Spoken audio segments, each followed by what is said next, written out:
안녕하십니까. 직업상담사 자격증, 오늘은 직업정보론 함께 하시도록 하겠습니다. 자, 직업정보론에서 저희가 배우셔야 되는 내용들 먼저 목차 살펴보도록 할게요. 자, 직업정보의 이해, 그리고 정보의 종류, 정보의 제공, 직업 및 산업 분류의 활용, 직업 관련 정보의 이해 부분을 저희가 총 2시간 동안 다뤄보도록 하겠습니다. 첫 번째, 직업상담의 이해. 직업정보의 사용 목적은 저희가 직업에 대한 동기부여, 흥미 유발, 이것은 물론 직업에 대한 인식과 태도의 변화를 가져오게 합니다.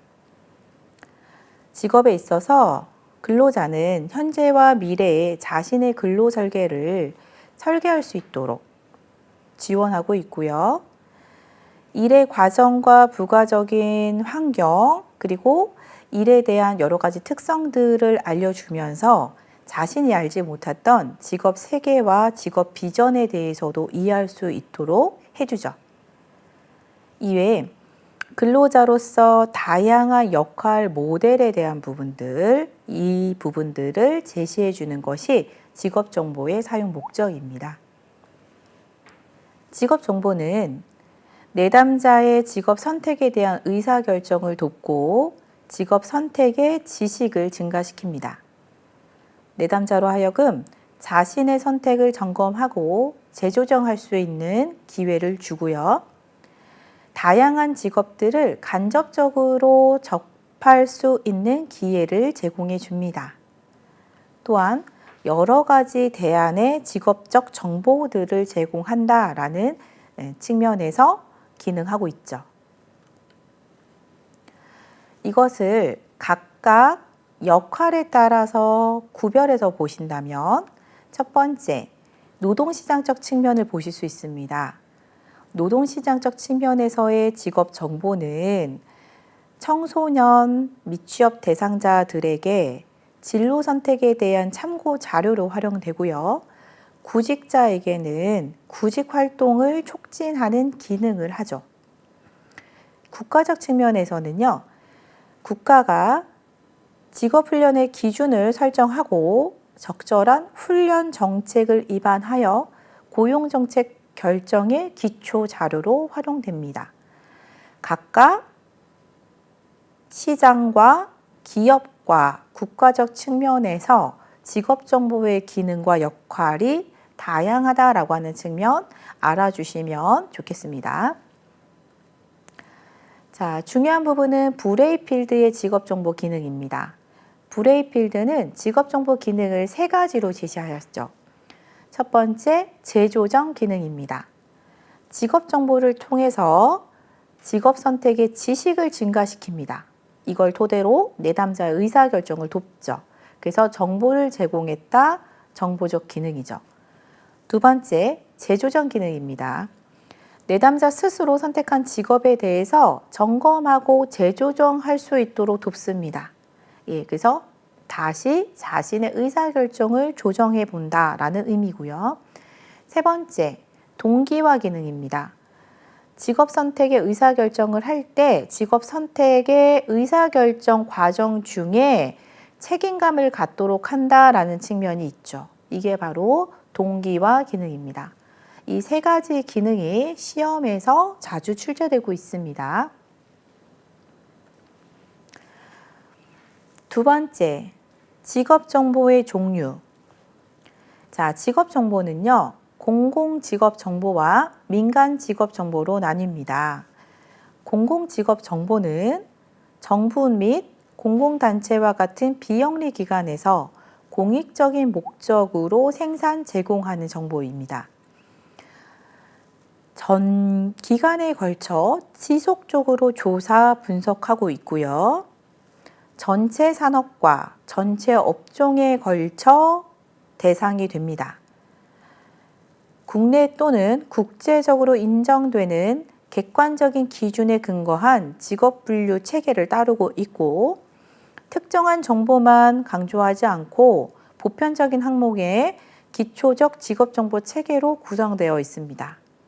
그래서 각각 정보 간 이용 비교가 편리하고요.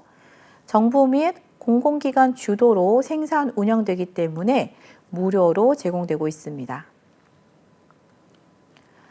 그에 반해 민간 직업 정보는요, 필요한 시기에 최대한 활용되도록 한시적이고 신속하게 생산되어 운영되고 있어요. 예를 들면 취업을 하는 채용 시즌이다. 대기업에서 지금 상반기 채용이 일어나고 있다라고 하면 그 취업에 적합한 필요한 정보들을 한시적으로 필요할 때 제공한다 이거죠. 노동시장 환경, 취업 상황, 기업의 채용 환경 등을 반영한 직업 정보가 상대적으로 단시간 내에 조사되어 집중적으로 제공됩니다. 자, 예를 들면 모 기업의 채용 관련한 직무군에 대한 정보가 단기간에 집중적으로 제공되고 있고요. 특정한 목적에 맞춰 직종을 제한적으로 선택하여 제공하고 있습니다. 정보 생산자, 자, 민간 직업 정보를 제공하는 생산자, 예를 들면 잡코리아나 사람인과 같은 기관들이겠죠. 이런 기관들의 임의적 기준에 따라 관심이나 흥미 위주로 직업을 분류하고 정보 자체가 주는 효과가 큽니다. 내가 알고 싶어하는 직무 정보, 입직을 하기 위한 구체적인 정보들을 주죠. 하지만 파급 효과는 적다라고 말하고 있죠. 파급 효과는 적다라는 의미는 뭐냐면 이 정보를 재가공해서 다른 곳으로 활용하거나 비교 분석 자료로 사용하기 어렵다라는 측면입니다.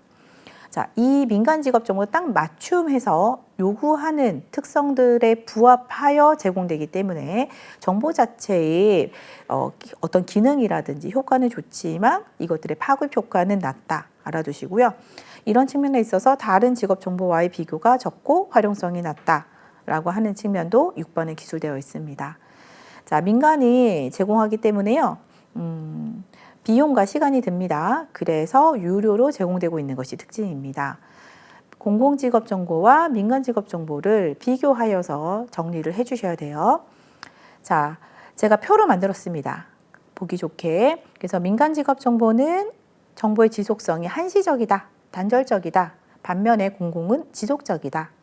민간은 흥미 위주, 원하는 거, 그리고 임의적인 어떤 특성들의 직업 분류를 한다면 공공은 국내 또는 국제적으로 인정하는 기준, 앞에서 이제 우리가 이야기하고 있지만 뒤에서 이런 부분들도 배우실 겁니다. 이러한 국제적인 기준 또는 국내의 어떤 인정되는 객관적인 기준에 의해서 분류하고 있다. 자, 그리고 직무의 범위 역시 민간은 한계가 있죠. 그래서 제한적이라면 공공직업정보는 국가의 예산으로 걸쳐서 진행하기 때문에 포괄적이고 전체적이다. 그리고 민간은 다른 정보와의 관련성이 낮습니다.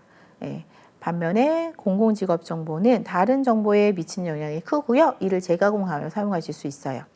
민간은 유료지만 공공은 무료이다. 그래서 이 표로 이해하시면 조금 더 수월하게 공공직업정보와 민간직업정보의 차이를 이해하실 수 있습니다. 자, 직업정보의 유형에서 우리는 인쇄물, 식청각 자료, 면접, 관찰, 직접 경험, 직접 체험이라고 하는 직업정보들이 있는데요. 이 직업정보들의 비용, 학습자 참여도, 접근성에 대한 부분들을 알고 계셔야 돼요. 자, 인쇄물, 대표적으로 저희가 어떤 정보에 대해서 나온 책자, 팜플렛이겠죠.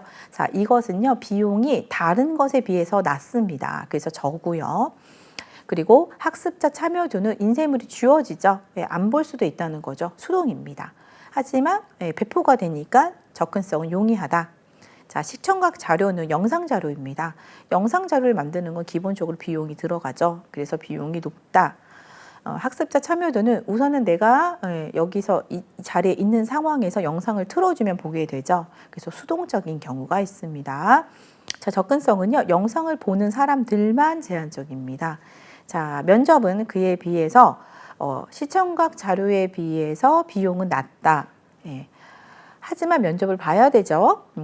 소통을 하셔야 됩니다. 그래서 면접자 참여도는 적극적입니다. 그리고 면접 인원은 제한되어 있죠. 그래서 제한적이다. 이렇게 이제 보시면 됩니다. 자, 이렇게 해서 그 각각의 정보의 유형, 그리고 비용, 학습자의 참여도 접근성을 분류해서 이해해 주셔야 되는데요. 자, 시험에서 제일 많이 언급되는 부분은 시청각 자료, 그 다음에 이제 체험과 관련되어 있는 내용입니다. 인쇄물하고요. 자, 직접 체험 볼까요? 직접 체험은 우리가 쉽게 얘기하면 인턴십 같은 거죠. 그래서 인턴십은요, 비용이 많이 듭니다. 인턴십 비용을 제시하셔야 되겠죠. 그리고 학습자 참여도는 인턴십에 참여하셔야 되는 부분들이 있죠. 그래서 적극적이고요. 접근성 같은 경우에는 인턴십에 참여하는 인원은 제한적이다. 이런 부분에 있어서 제한적, 그 참여하는 시간에만 또 우리가 정보를 얻을 수 있다라고 하는 측면에서 제한적이다. 이렇게 이해하시면 됩니다. 자, 직업정보의 제공에서 한국직업사전 보시겠습니다. 자, 한국직업사전이라고 하는 건요, 저희가 나라에서 우리나라 직업 약 17,000개에 가까운 16,891개를 사전처럼 만들어 놓았습니다. 그래서 그 직업이 하는 일, 그 직업에서 필요한 어떤 요건들, 이런 부분들이 제시되어 있는 거고요. 지금 조그맣게 보여지는데 이게 이제 한국직업사전을 발췌한 내용입니다. 자, 이거는 종이로도 볼 수 있지만 워크넷 사이트를 통해서도 열람이 가능하시니까요. 제가 워크넷 사이트에서 첨부한 내용을 보시도록 할게요. 자, 직업상담사를 제가 예시로 뽑아왔습니다. 여러분들도 궁금하신 직업이시기도 하니까요. 자, 직업상담사라고 하는 직업명이 나와 있고요. 이거는 한국직업사전에 있는 어떤 코드의 숫자가 또 표기가 될 겁니다. 자, 그리고 직무 개요가 써 있죠. 구직자나 미취업자에게 직업 및 취업 정보를 제공하고 직업 선택, 경력 설계, 구직 활동 등에 대해서 조언한다. 바로 이게 직업상담사가 하는 일입니다. 그래서 직무 개요로 간단하게 써 있고요. 수행 직무가 좀 더 세부적으로 써 있습니다. 직업의 종류, 전망, 취업 기회 등에 대한 자료들을 수집 관리한다. 그리고 구직자와 면담하거나 검사를 통하여 취미, 적성, 흥미, 능력, 성격 등의 요인을 조사한다. 자, 이렇게 한다라고 표기되어 있죠. 이것은 능동형으로, 현재형으로 쓰고 있구나라고 하는 부분을 아실 수 있을 것 같고요. 자, 그 다음에 아래 줄을 보시면 비디오 슬라이드 등의 시청각 장비를 사용하여 직업 정보 및 직업 윤리 등을 교육하기도 한다라고 써 있어요. 자, 하기도 한다라고 하는 표현이 의미하는 바가 있다는 거죠. 이걸 뒤에서 설명드리겠지만 가끔 하는 부분들을 말하는 게 아니라 이 직업 상담사가 아닌 동종의 다른 직업을 가지신 분들이 사용하고 행동하고 있는 거라면 우리 직업 상담사는 하기도 한다라는 표현을 씁니다. 자, 부가직업 정보 보실게요. 이 부분이 중요합니다. 부가직업 정보는 정규교육, 숙련기간, 직무기능, 작업 강도, 육체활동, 작업 장소, 작업 환경, 유사 명칭, 관련 직업, 그리고 자격 면허, 그리고 고용직업 분류, 표준직업 분류, 표준산업 분류라고 하는 게 표기되어 있습니다. 자, 이런 부분들을 모두 다루고 있는 것이 부가직업 정보고요. 이 부가직업 정보의 세세한 내용들이 시험에서 다루어지고 있습니다. 자, 직업상담사는요, 정규교육에서 14년 초과, 16년 이하, 대졸 정도의 정규교육이 필요하다라고 말하고 있네요. 그럼 정규교육이 의미하는 바가 뭔지, 자, 숙련기간은 2년 초과 4년 이하의 경력이 요구된대요. 이 숙련기간이 의미하는 게 뭔지, 자, 직무기능은 자료, 사람, 사물과 관계 맺는 특성인데 자료는 조정을 하고요. 사람은 자문을 하고요. 사물은 관련이 없다라고 말하네요. 작업 강도는 아주 가벼운 작업이라고 말하고 있습니다. 이렇게 부가직업 정보에서 다루고 있는 내용들이 무엇을 의미하고 이 세부적인 내용들은 어떤 특성을 가지고 있는지 이런 부분들을 뒤에서 다루어 드리도록 하겠습니다. 자, 첫 번째 이제 제가 직업 코드가 있을 겁니다라고 말씀드렸죠. 직업 코드입니다. 자, 직업 코드는 특정 직업을 구분해주는 단위예요. 그래서 한국 고용 직업 분류, 자, 이것도 처음 들으시겠지만 앞으로 익숙해지실 코드 번호죠. 한국 고용 직업 분류의 세 분류 네 자리를 가지고 표기합니다. 네 자리. 예, 기억해 주시고요. 이 한국고용직업분류는 뭐냐면 마지막에 나와 있습니다. 우리나라의 노동시장 현실을 제대로 반영하고 일과 훈련, 자격체계의 일관성을 도모하기 위해서 2012년부터 사용하고 있다라고 말하고 있습니다. 자, 한국고용직업분류가 한국직업사전에서 사용하고 있는 코드 분류 번호인데 이거는 우리나라의 노동시장 현실을 반영하였고 일과 훈련과 자격이라고 하는 부분에 일관성을 도모하기 위해서 만든 코드다라고 이야기했어요. 자, 뒤에서 한국고용직업분류를 자세하게 설명을 드리겠지만 간단하게 먼저 말씀드리면 고용노동부에서 여러분들이 훈련이나 아니면 취업 정보 알선을 받기 위해서 가시죠. 그때 사용하고 있는 코드 번호다 이렇게 이해하시면 됩니다. 한국직업사전에 직업명이 있었고요. 그 직업명은 산업 현장에서 사용되고 있는 이름입니다.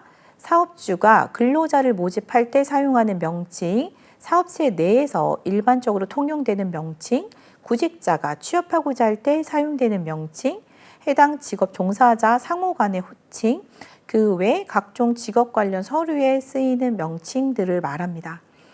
특별히 부르는 명칭이 없는 경우 직무 내용과 산업의 특수성을 고려하여 누구나 이해할 수 있는 명칭을 부여하고 있고요. 실제로 현장 근로자를 대상으로 하는 직무조사의 경우 작업자 스스로도 자신의 직업이 무엇으로 불리는지 알지 못하는 경우가 있는데 이는 작업자 간에 사용하는 호칭과 기업 내 직무 편제상의 명칭이 다르기 때문입니다. 자, 내가 어떤 직업을 가지고 있는지 그 직업 명칭을 몰라? 이상하게 생각하실 수 있지만 실제 건설 현장에서 많이 일어나고 있죠. 건설 현장에서 일하시고 있는 분들, 일용직에서 일하시고 있는 분들이 하시는 일들이 명칭을 잘 모르시는 경우가 많습니다. 미장이라고 하는 부분도 있겠지만 그 외에도 다양한 직무의 이름들이 있는데 이 부분들을 직업명으로 알지 못하시는 경우에 이렇게 활용하고 있다는 측면을 아시면 될 것 같고요. 또 하나는 직업 명칭은 해당 작업자의 의견만 듣지 않습니다. 왜냐하면 내가 미장인 줄 알고 있었는데 사실 하는 일 미장이 아닐 수도 있거든요. 그래서 상위 책임자, 인사 담당자의 의견을 수렴해서 결정하게 되고요. 되도록이면 우리나라 말을 씁니다. 외래어를 피하시고요. 하지만 우리나라 말로 이 부분들이 표기가 안 되는 경우에는 어쩔 수 없이 외래어로 사용하고 있다. 그래서 미싱을 한다는 쪽 아니면 이제 건설 쪽에 그리고 조적이나 이런 부분들을 하시는 분들은 일본어가 섞여 있는 또 표기가 되어서 불리기도 합니다. 자, 세 번째 직무 개요서에 있었죠. 직무 개요는 주로 직무 담당자의 활동의 대상 및 목적, 직무 담당자가 사용하는 기계, 설비, 작업 보조물, 사용된 자재, 만들어진 생산품 또는 제공된 용역, 수반되는 일반적, 전문적 지식 등을 간략히 포함합니다. 그래서 이런 부분들이 제시되어 있고요. 직무 수행은요. 직무 내용이었죠. 직무를 수행하는데 구체적인 작업 내용을 순서대로 씁니다. 자, 앞에서 보셨던 직업 상담을 한다, 심리 검사를 한다 이런 내용들이 있죠. 시청각 자료를 제공하고 그 다음에 프로그램을 개발하고 운영하기도 한다 이런 말들은 모두 다 순서상이다. 시간 순서상이다. 그런데 시간 순서상을 알 수 없는 경우에는 작업의 중요도나 빈도의 순으로 기술되기도 한다. 이 부분들이 나와 있습니다. 그리고 평형 문체로 사용하고 있고요. 자, 부가직업 정보 이제 보시도록 할게요. 자, 부가직업 정보에 첫 번째 뭐가 있었죠? 정규교육이 써 있었죠. 자, 정규교육은요, 중요합니다. 해당 직업 종사자의 평균 학력을 나타내는 것이 아닙니다. 이것은 직무를 수행하는 데 필요한 일반적인 정규교육 수준이고요. 독학, 검정고시 등을 통해서도 충분히 이수했다라고 봅니다. 그래서 앞에서 보셨을 때 우리 14년 초과 16년이라고 대졸 정도로 표기되어 있었는데 직업 상담사를 하시기 위해서 다 대졸만 해야 되냐? 아니라는 거죠. 고졸도 가능하고 초대졸도 가능합니다. 자, 그런데 이 부분들은 독학이나 검정고시 이외에 다른 훈련들까지도 포함하고 있다라고 하는 것들 알고 계시면 될 것 같고요. 자, 두 번째, 숙련 기간입니다. 자, 숙련 기간에서 2년 초가 이렇게 표기되어 있었거든요. 예, 4년 이하라고요. 자, 그럼 이 숙련 기간이 의미하는 바는 뭐냐? 정규 교육 과정을 이수한 후에 해당 직업을 수행할 때, 직무를 수행할 때 평균적인 수준입니다. 평균적인 수준으로 직무를 수행하기 위해서 필요한 각종 훈련, 교육, 숙련 기간을 말합니다. 자, 그러면 이 부분은 자격 면허를 취득하는 취업 전 교육 훈련 기간뿐 아니라 취업 후에 이루어지는 관련 자격 면허 훈련 기간 모두 다 포함하고 있다. 알고 계셔야 되고요. 이 부분들은 평균 수준으로 수행하기 위한 부분인 거지 향상 훈련은 아니다라고 하는 겁니다. 그래서 향상 훈련이란 말 자체는 평균 이상으로 수행하기 위한 수준을 말하기 때문에 이것은 향상 훈련은 숙련 기간에 포함되지 않는다 알아두셔야 되고요. 수준은 1에서 9까지 있습니다. 그래서 1은 약간의 시범 정도만 보여도 할 수 있는 1, 2는 한 달 정도 시범을 보고 한 달 정도 숙련이 필요하고요. 3은 1개월 초과에서 3개월 이하, 4는 3개월 초과 6개월 이하, 그리고 수준 5는 6개월 초과 1년 이하, 수준 7은 2년 초과 4년 이하. 그래서 저희는 아까 2년 초과 4년 이하로 나왔었죠. 그 다음에 8, 4년 초과 10년 이하, 9는 10년 초과. 이렇게 해서 숙련 기간에 대한 수준까지 표기하고 있습니다. 자, 그 다음에 세 번째 직무 기능이죠. 자, 직무 기능은 작업자가 직무 수행 과정 중에 자료, 사람, 사물과 관계 맺는 특성입니다. 자, 자료, 사람, 사물 이외에 없습니다. 여기다가 뭐 아이디어라, 관념이다라고 집어넣고 시험에 틀린 부분들을 찾는 문제가 나왔었고요. 자, 자료는 정보, 지식, 개념 등 세 가지 종류의 활동으로 배열되고 있고요. 이 부분들의 범위가 중첩되거나 또 배열 간 복잡성이 존재하기도 하죠. 자, 사람은요, 중요합니다. 위계가 없습니다. 위계가 있다 하더라도 희박합니다. 그리고 사람뿐만 아니라 동물까지 취급하는 부분들을 말하고 있다. 알아두시고요. 자, 사물은 작업자가 기계와 장비를 가지고 작업하는지 혹은 기계가 아닌 도구나 보조구를 가지고 작업하는지에 기초하여 분류하고 있습니다. 그래서 작업자의 업무에 따라서 사물과 관련되어 요구되는 활동 수준을 보고 있어요. 자, 직무 기능은 이렇게 수준이 0에서 8까지 표기되어 있지만 8은 관련 없음으로 되어 있어서 보통 7에서 마무리되고 있습니다. 자, 근데 0에서 수준이 높은 것으로 보여지지만 사람은 아까 말씀드렸죠. 사람은 위계가 없다라고 하는 거 꼭 알아두셔야 되고요. 자, 자료는 종합, 조정, 분석, 수집, 계산, 기록, 비교로 직무 기능이 표기되어 있고요. 사람은 자문, 협의, 교육, 감독, 오락 제공, 설득, 말하기, 신호, 서비스 제공으로 표기되어 있습니다. 사물은 설치, 정밀 작업, 제어 조작, 조작 운전, 수동 조작, 유지, 투입, 인출, 단순 작업 순으로 표기되어 있습니다. 이렇게 직무 기능은 자료, 사람, 사물과 관계 맺는 특성들을 세부적으로 표기해 두고 있고 우리 앞에 보셨던 직업 상담사는 자료는 조정과 관련된 일을 했었고 사람은 자문과 관련된 일을 했었고 사물은 없었다라고 하는 부분들 말하고 있습니다. 자, 그리고 이제 작업 강도를 보시도록 하겠습니다. 작업 강도는요. 해당 직업의 직무를 수행하는 데 필요한 육체적인 힘의 강도를 나타낸 것입니다. 자, 이 부분들을 5단계로 표기했습니다. 이 작업 강도는요, 심리적, 정신적 노동 강도는 고려하지 않았다라고 하는 부분을 특징으로 두고 있다는 거 꼭 기억해 주셔야 돼요. 그래서 저희가 예를 들면 아이디어를 도출하거나 기획을 한다라고 하는 것들은 작업 강도에 있어서 에너지가 많이 들어가죠. 창의적인 활동을 한다는 것도 그렇고요. 이런 부분들은 고려되지 않았다. 단지 육체적인 힘의 강도만 요구되고 있다. 그리고 5단계로 표기되고 있다. 이 부분들 꼭 숙지해 주셔야 돼요. 자, 작업 강도. 아주 가벼운 작업, 가벼운 작업, 보통 작업, 힘든 작업, 아주 힘든 작업. 정확하게 표기해 주셔야 됩니다. 저희가 객관식에서는 사지선다로 표기가 되고요. 주관식에서는 이 작업 강도를 쓰시고 설명하는 문제가 나옵니다.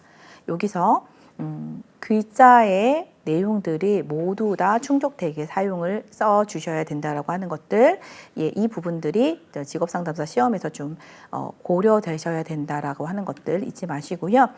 자, 아주 가벼운 작업은요, 최고 4kg의 물건을 들어 올리고 때때로 장부, 대장, 소도구 등을 밀어 올리거나 운반하는 것을 말합니다. 그래서 최고 4kg의 물건이니까 이 정도라면 장부나 대장이나 소도구 정도겠다. 이렇게 이해해 주실 수 있을 것 같고요.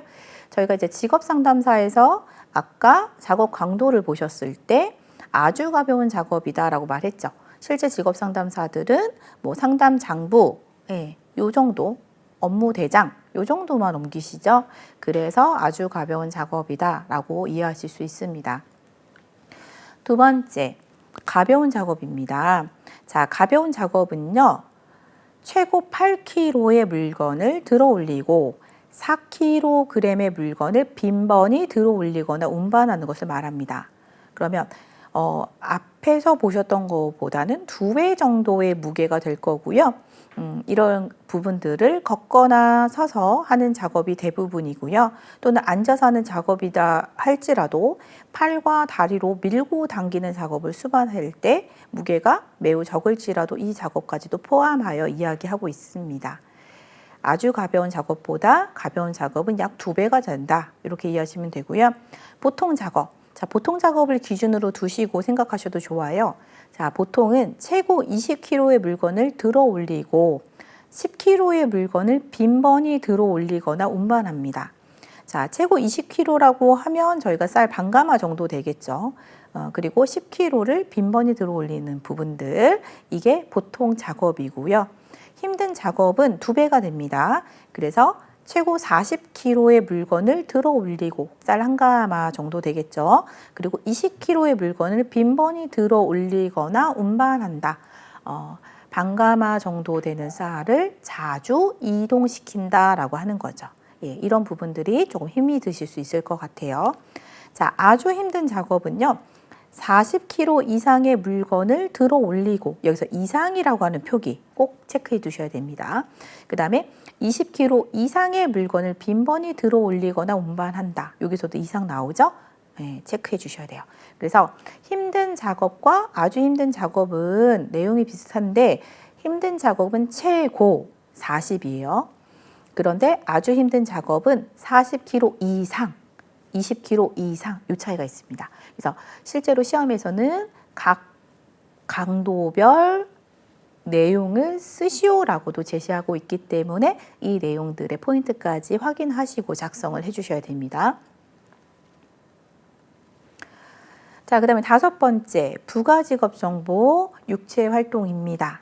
자, 육체활동은 해당 직업의 직무를 수행하기 위해서 필요한 신체적인 능력을 나타내는 것으로 균형 감각, 웅크림, 손사용, 언어력, 청각, 시각 등을 사용하는 부분을 말하죠.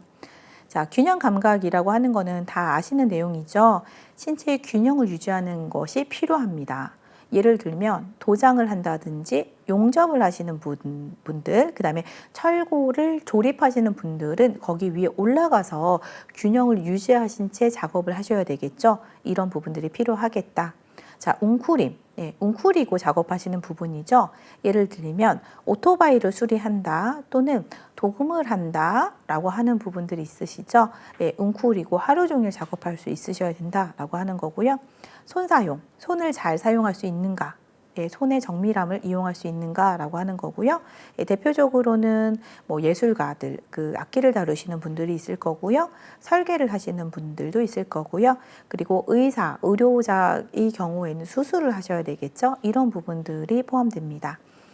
자, 언어력은요, 언어를 사용하고 표현하는 능력이겠죠. 대표적으로 교육과 그다음에 법조계에 계신 분들, 그다음에 아나운서들이 이 부분에 해당되고요.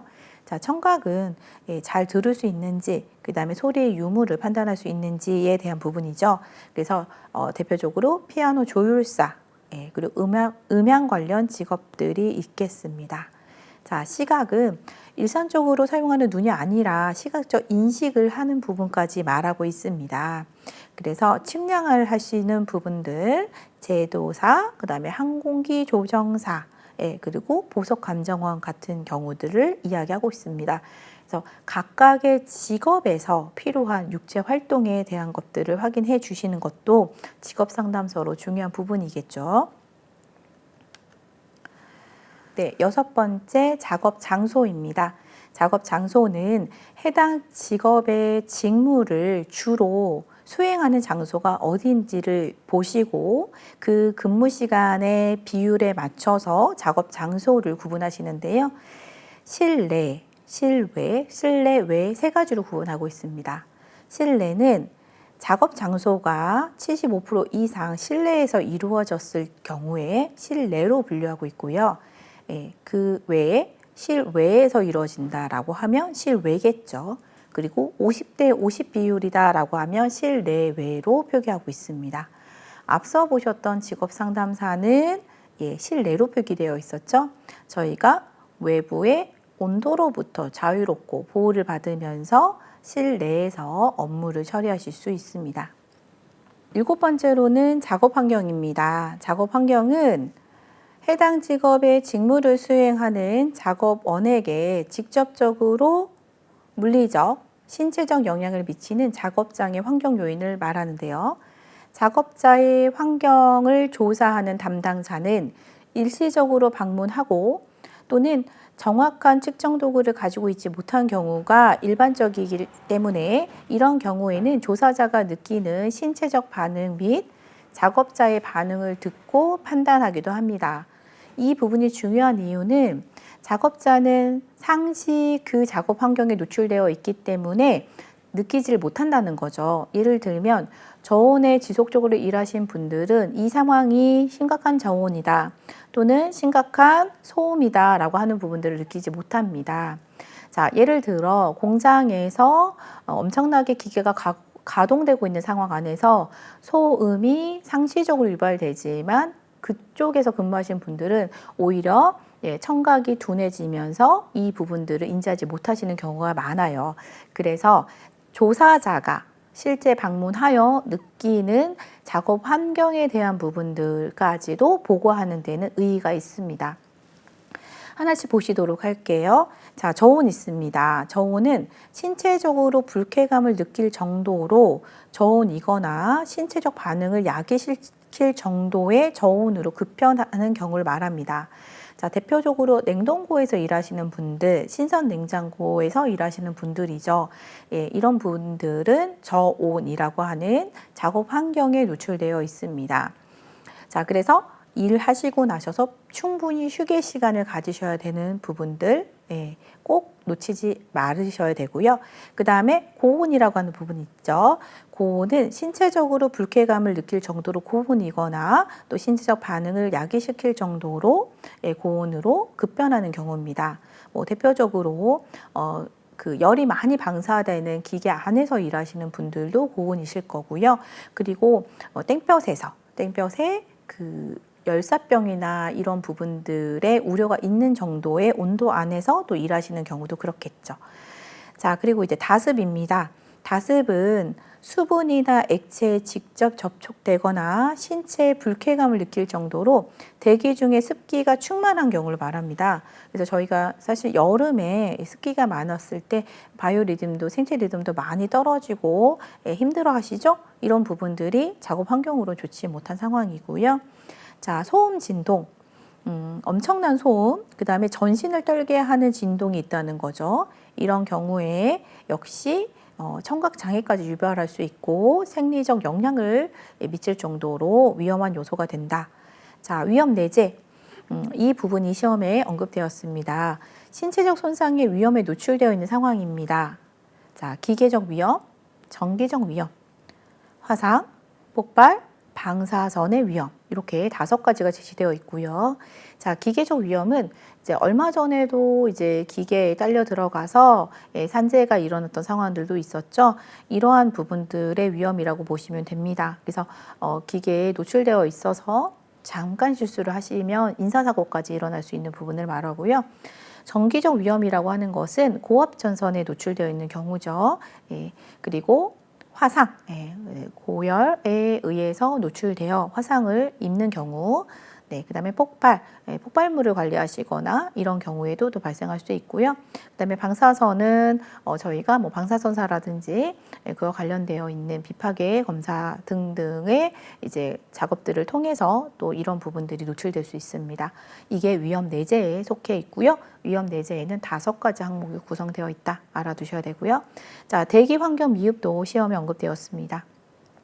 직무를 수행하는데 방해가 되거나 건강을 해칠 수 있는 냄새, 분진, 연무, 가스 등의 물질이 작업장의 대기 중에 다량 포함되어 있는 경우를 말합니다. 자, 이 부분 알아두셔야 돼요. 냄새, 분진, 연무, 가스 이 4가지를 시험에서 쓰라고 필답형에서 기출했었죠. 자, 냄새라고 하는 건 다 아실 겁니다. 아주 불쾌한 냄새겠죠. 이런 냄새들이 또 대기 중에 있어서 작업 환경에 부정적 영향을 미친다. 그다음에 분진이라고 하는 건 먼지겠죠. 공사장에서 일어나고 있는 먼지 대표적입니다. 그다음에 연무는 연무 같은 경우에는 이제 좋지 못한 연기를 말하고 있고요. 그다음에 가스 다 아시는 것처럼 이런 부분들이 작업 환경에 근로자에게 엄청나게 신체적, 물리적 부정적 영향을 미치고 있다라고 하는 측면들 이해해 주셔야 되고요.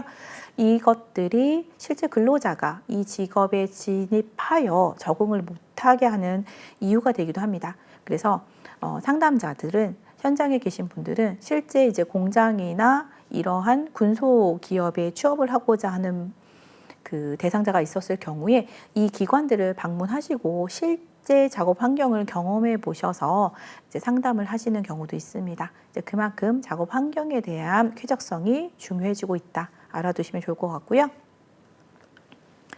자, 8번째 유사 명칭입니다. 자, 유사 명칭은 현장에서 본 직업명을 명칭만 다르게 부르는 경우입니다. 사실상 본 직업과 같은 거죠. 예를 들면 보험 모집원이라고 하는 직업이 있어요. 이것을 뭐 회사에서는 생활설계사, 뭐 라이프 컨설턴트, 보험 영업사원 이렇게 다양하게 부릅니다. 이거는 같은 보험 모집원이라는 사람을 다르게 부르는 것 뿐이죠. 이런 경우에는 직업수에 포함되지 않고요. 이것을 유사 명칭이라고 합니다. 9번째는 관련 직업이에요. 자, 관련 직업은 본 직업명과 기본적인 직무에 있어서 공통점이 있으나 직무의 범위, 대상 등에 따라 나누어지는 직업입니다. 하나의 본 직업명에는 2개 이상의 관련 직업이 있을 수 있어서 이것들은 직업수의 집계에 포함되고 있다. 자, 그래서 관련 직업은 직업수에 포함됩니다. 같은 직업이 아니기 때문에. 자격 면허가 있습니다. 자, 자격 면허는요, 취업을 할 때 유리한 자격증 또는 면허를 말합니다. 이거는요, 현행 국가기술 자격법 및 개별 법령에 의해서 정부 주관으로 운영을 하고 있는 국가 자격 및 면허를 수록하고 있다. 산업인력공단과 대한상공회의소에서 주관 수행하는 시험에 해당하는 자격, 각 부처에서 개별적으로 시험을 실시하는 자격증을 중심으로 수록하고 있고요. 이 부분에 있어서는 공인된 자격을 중심으로 수록하고 있어요. 이런 부분들 때문에 민간에서 부여하는 자격증은 제외하고 있다. 이것이 한국직업사전의 자격 면허의 특징입니다. 11번째로는 표준산업 분류 코드가 제시되어 있습니다. 해당 직업을 조사한 산업을 나타낸 것으로 한국표준산업분류는 뒤에서 배우실 건데요. 이 해당하는 산업의 특성들을 반영해 주죠. 그래서 이 산업이 어디에 속해 있는지 소분류 산업을 기준으로 제시하고 있고요. 만약에 2개 이상의 산업에 걸쳐 조사된 직업에 대해서 해당 산업을 모두 표기하고 대분류 기준의 모든 산업에 포함되는 일부 직업은 대분류의 소분류 산업을 모두 표기하는 게 아니라 제조업, 도매 및 소매업 등 대분류 산업을 기준으로 표기하고 있습니다. 표준 산업 분류 코드 이외에 표준 직업 분류 코드도 제시하고 있습니다. 표준 직업 분류 코드는 한국 표준 직업 분류의 코드를 따르고 제시하고 있고요. 자, 그리고 중요한 부분은 이 한국 직업 사전이 언제 만들어졌는지 조사 기간이 중요하다는 거죠. 왜냐하면 직업 정보는 바뀔 수 있고 산업의 방향이 바뀌거나 고용의 형태가 바뀌어 있는 경우에는 직업 정보가 최신의 정보를 유지해야 되는 특성들이 있습니다. 그래서 반드시 해당 직업의 직무조사 실시 연도를 표기하여 이 한국 직업 사전의 직업 정보가 최신의 정보인지를 확인하실 필요가 있습니다. 자, 그 다음으로는요, 저희가 한국 직업 전망서라고 하는 정보가 제공되고 있습니다. 한국 직업 전망서는요, 진로와 직업을 결정해야 되는 청소년, 구직자가 다양한 직업에 관한 정보를 살펴보고 자신에게 맞는 직업을 선택하고 준비하는 데 도움을 주기 위해서 만든 자료입니다. 우리나라를 대표하는 직업에서 하는 일, 근무 환경, 되는 길, 필요한 적성과 흥미, 수입 수준과 종사자의 규모에 관해서 제시하고 있고요.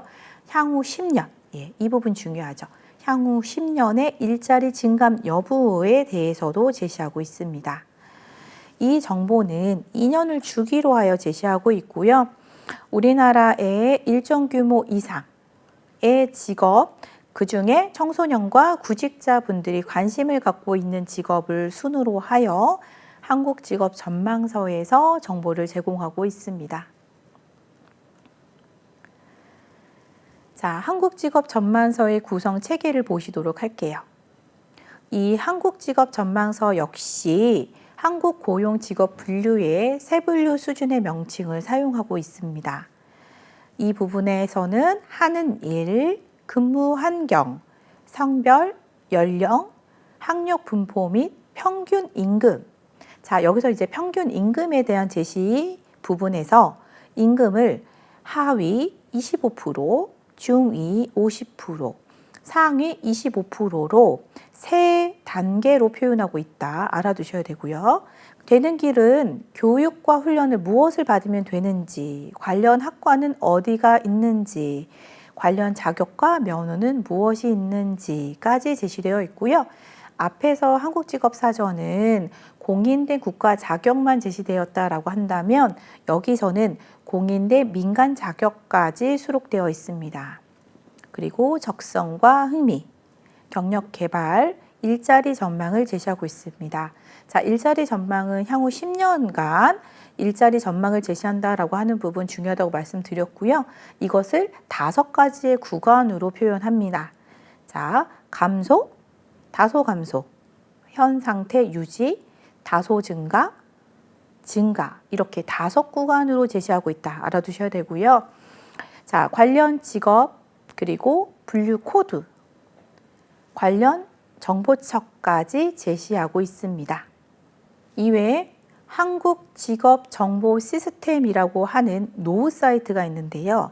이 노후는요, 미국의 오넷을 모델로 하여 기존의 직업 사전의 한계를 극복하고 변화하는 직업 세계에 보다 정확한 정보를 주고 진로 지도를 하기 위해서 만든 자료입니다.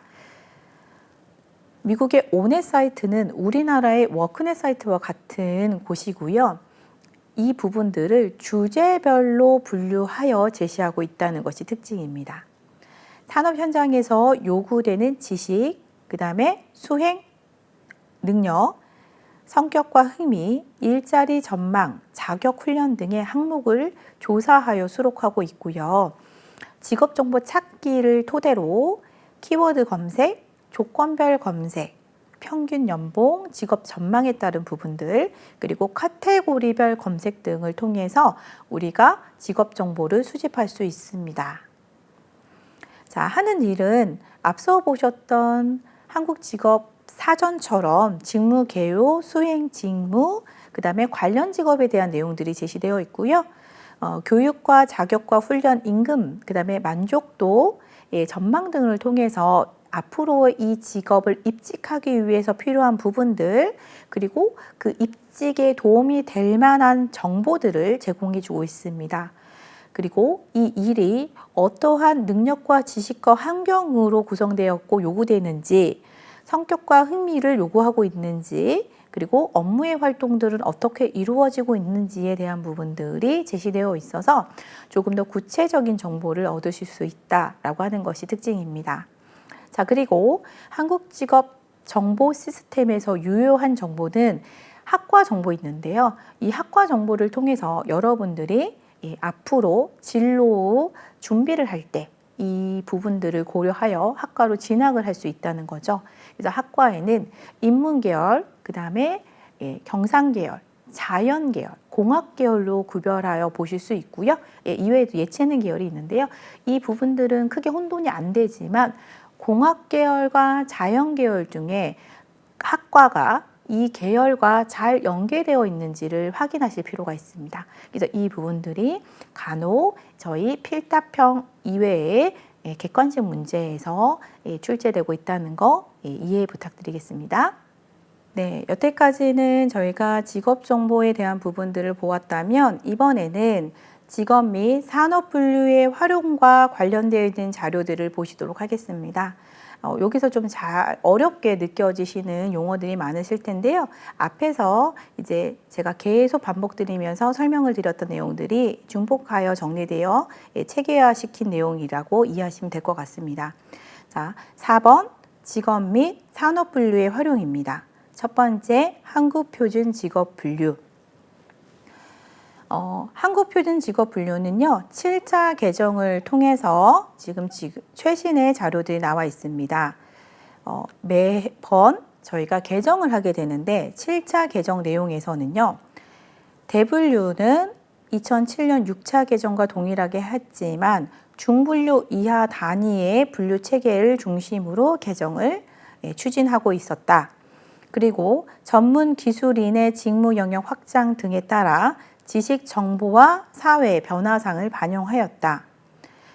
사회 서비스 일자리 직종 세분시키고요. 그 다음에 신설하였다. 고용 규모 대비 분류 항목이 적은 사무 및 판매 서비스업을 세분화하였다. 자동화 기계화 진전에 따른 기능직 및 기계 조작직 직종을 통합하였다. 그리고 국제표준 직업 분류, 분류 기준, 적용 원칙, 구조 및 부호 체계 등 기준 틀을 유지하고 국제표준 직업 분류 ISCO의 개정 내용을 반영하였다. 이런 내용들이 특징인데요. 이 한국표준 직업 분류는 우리나라의 직업들을 국제표준 직업 분류에 따라서 표준화시키고 분류 기준을 잡은 것이다 라고 생각하시면 됩니다. 대신 한국이란 말이 들어와 있기 때문에 외국 걸 그대로 쓰진 않고 한국의 실정에 맞춰서 보완하였겠죠. 이것들을 한국표준 직업 분류라고 하는데요. 이 부분들은 5단계로 세분화시킵니다. 그래서 첫 번째는 대분류, 두 번째는 중분류, 그리고 소, 세, 세세 이렇게 5단계로 분류를 하는데 이제 과거에는 이 대분류에 있던 내용들을 그대로 반영하면서 6차 개정에서는 중분류, 두 번째 분류 체계에서 중분류 이하 단위 분류 체계 중심으로 개정했다라는 것이고요. 또 전반적인 내용들은 뭐냐면 전문화, 기술화 되어 가는 부분들, 정보통신화 되어 가는 부분들을 반영하여 일자리를 세분화시켰다. 그리고 사회복지나 요양사 같은 경우에 이런 부분들이 전문화되고 세분화되면서 이 부분들을 세분화시키고 신설하였다. 자, 그리고 저희가 판매 서비스직이라고 했던 부분들도 사실은 다 판매하면 같은 거지라고 생각을 했지만 아니다. 지금은 티켓 판매 예를 들면 그리고 행정적인 부분에 있어서도 행정조교 이렇게 다양화시켰다. 그래서 사무와 판매 서비스직을 세분화시켰다. 자, 그리고 갈수록 사양화되고 있는 부분들이 이제 기계장치 조작 쪽이라는 거죠. 왜냐하면 이것들이 전문화가 되고 그 다음에 로봇으로 인해서 일괄적으로 활용되고 있는 측면들이 있다. 이런 부분들을 고려하게 되면 기계 조작직의 직업에 종사하는 사람들이 많다 하더라도 이 부분들을 통합하겠다라는 취지를 보여주고 있습니다. 이것들이 한국표준직업분류의 큰 주요 개정 내용이었습니다. 이렇게 개정 내용을 토대로 해서 제가 대분류를 설명드렸고요. 대분류에 대한 부분들을 또 세부적으로 다뤄드리면서 이 대분류가 왜 아라비아 숫자 그리고 직능 수중이라는 말을 표현했는지에 대한 내용들은 뒤에 시간에 자세하게 설명드리도록 하겠습니다. 오늘도 수업 시간 함께 해주셔서 감사하고요. 저희 열공해 주신 여러분들 모두 다 고생 많으셨습니다. 감사합니다.